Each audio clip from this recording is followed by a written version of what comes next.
नमस्कार मित्रों, by C learning studio से एक कहानी मेरी जुबानी लेकर आपके सामने उपस्थित हूं।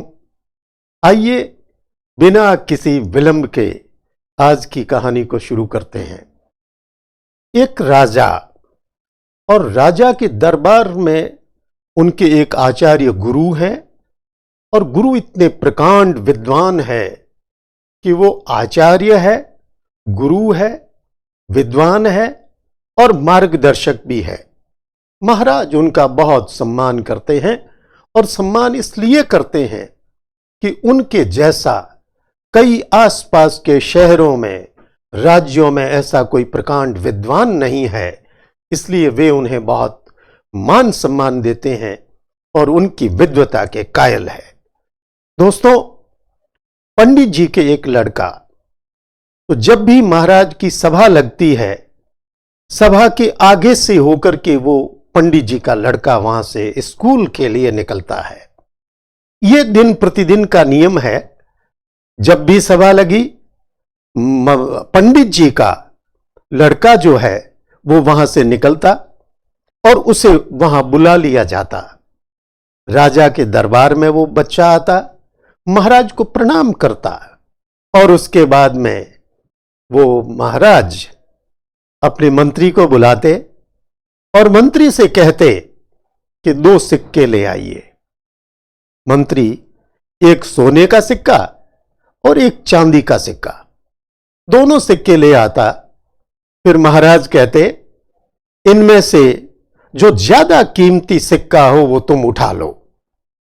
मित्रों, वो जो लड़का था, वो 10-12 साल का लड़का जो था, वो चूंकि बहुत बड़े पंडित जी का लड़का था, लेकिन वो हमेशा चांदी का सिक्का उठाता और जब चांदी का सिक्का उठाता और सोने का सिक्का छोड़ देता तो सभी सभासद बहुत हंसते, मुस्कुराते और बच्चा वो सिक्का लेकर के निकल जाता, अपनी स्कूल चला जाता। और उसके बाद में ठहाके लगते कि कहां पंडित जी और कहां उनका ये सुपुत्र। आप देखिए, इसको कुछ मालूम ही नहीं है कि सोने और चांदी की कीमत में कौन सा कीमती है और कौन सा ज्यादा वजनदार है। दिन चलते रहे और इस तरह से जब ये हास परिहास चलता रहा तो एक बार कुछ सभासदों ने पंडित जी के सामने हास परिहास करना शुरू किया।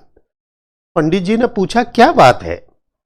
उन लोगों ने कहा कि पंडित जी, आप तो बहुत विद्वान हैं, लेकिन आपका लड़का नंबर 1 मूर्ख है।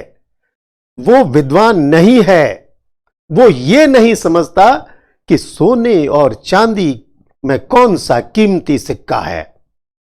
ऐसा मूर्ख लड़का आपके घर में पैदा हुआ है। अब तो आप ये समझिए कि आपके जाने के बाद आपका नाम ये डुबा देगा। उस दिन पंडित जी को बहुत दुख हुआ। वे घर पहुंचे। वे चिंतित थे कि इस तरह से हास परिहास, और वो भी मेरे पर और मेरे लड़के को लेकर। उन्हें लगा कि ये क्या हो रहा है। आज जब वो उदास बैठे थे तो उनका लड़का जल ले आया और उसने कहा, पिताश्री जल लीजिए।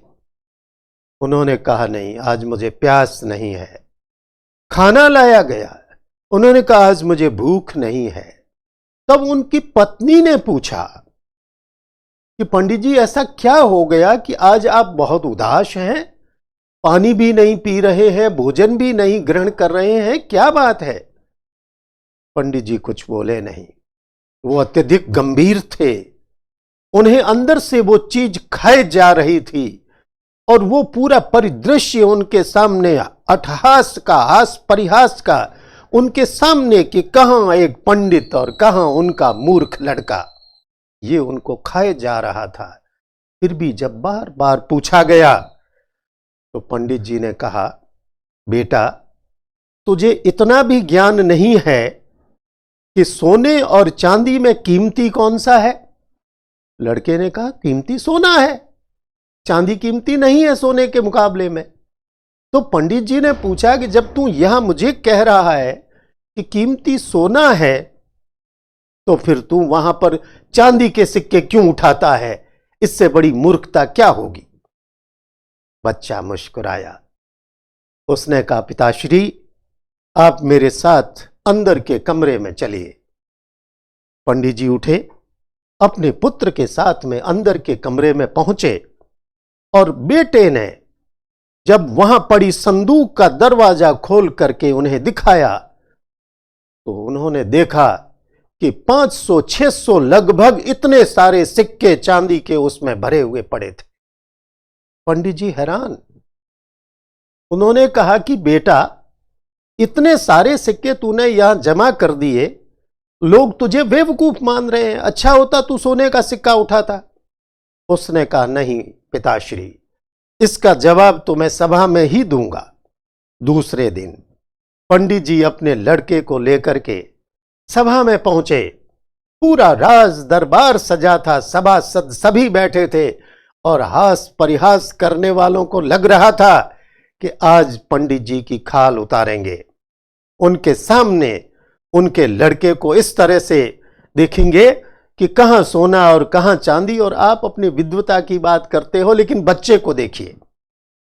महाराज ने कहा, सोने के सिक्के मंगाए जाएं। सोने का सिक्का, चांदी का सिक्का लाया गया और उसके बाद उस बच्चे के सामने रखा गया। बच्चे को कहा गया कि इनमें से जो कीमती सिक्का हो उसे उठाओ।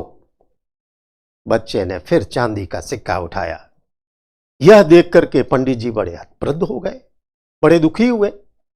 राजा ने कहा, सभासदों ने कहा, देख लीजिए पंडित जी, ये है आपका होशियार बच्चा। तब बच्चे ने कहा, महाराज, मैं एक बात आपसे कहना चाहता हूं। मैं बेवकूफ नहीं हूं। मैं ये जानता हूं कि सोने का सिक्का और चांदी का सिक्का, इन दोनों में से कौन सा ज्यादा कीमती है। मैंने चांदी का सिक्का इसलिए उठाया। राजा ने पूछा, तब फिर तुम जानते थे कि सोने का सिक्का ज्यादा कीमती है और चांदी का उससे कम है, तो फिर तुमने चांदी के सिक्के क्यों उठाए? उसने कहा कि वो जो मैं संदूक ले आया हूं उसे अंदर लाया जाए। संदूक अंदर लाई गई।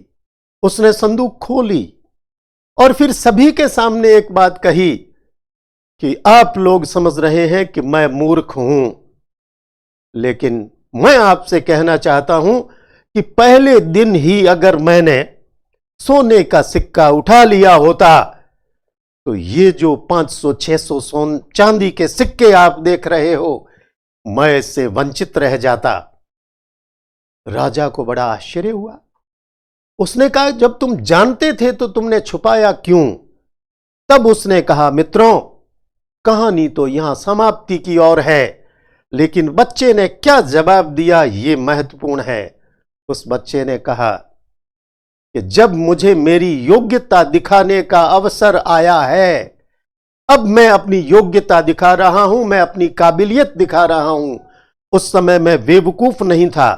अगर मैं सोने का सिक्का पहली बार ही उठा लेता तो ये चांदी के सिक्के इतने मुझे नहीं मिलते। इसलिए छोटे छोटे अवसरों को बड़े अवसरों में बदलने तक ले जाइए। और उस बच्चे ने कहा कि जब आपकी समझ की जरूरत पड़े, आपकी योग्यता दिखाने की बात आए, आपका अनुभव दिखाने की बात आए, तभी आप अपनी चीज को लोगों के सामने रखिए। वरना आप ये कहते रहते हैं, कुछ लोगों को आपने सुना होगा जो कहते हैं मैं होशियार हूं, इसमें मैं ज्यादा जानता हूं, मैं ये करता हूं। ये बातें ठीक नहीं है। मित्रों, जब जरूरत हो योग्यता दिखाने की, अपनी बात मनवाने की, लोगों को समझाने की, उस समय पीछे नहीं रहना है। चांदी के सिक्के उठाते रहिए, लेकिन सिक्का सोने का कीमती है, ये भी हमारे ध्यान में रहना चाहिए। और जब सोने के सिक्के को उठाने की बात हो गई तो राजा ने उसको चांदी के सिक्के ना दे करके सोने के सिक्कों से उसको सम्मानित किया और उसकी योग्यता का, उसकी बुद्धि का धन्यवाद किया कि हमारे पंडित जी का लड़का भी वैसा ही विद्वान है, वैसा ही होशियार है जैसे हमारे पंडित जी हैं। मित्रों, ये कहानी आपको अच्छी लगेगी, एक आपको सबक देगी। फिर एक नई कहानी के साथ 22 ई लर्निंग स्टूडियो से रूबरू होंगे। तब तक मस्त रहिए, प्रसन्न रहिए। धन्यवाद। जय हिंद।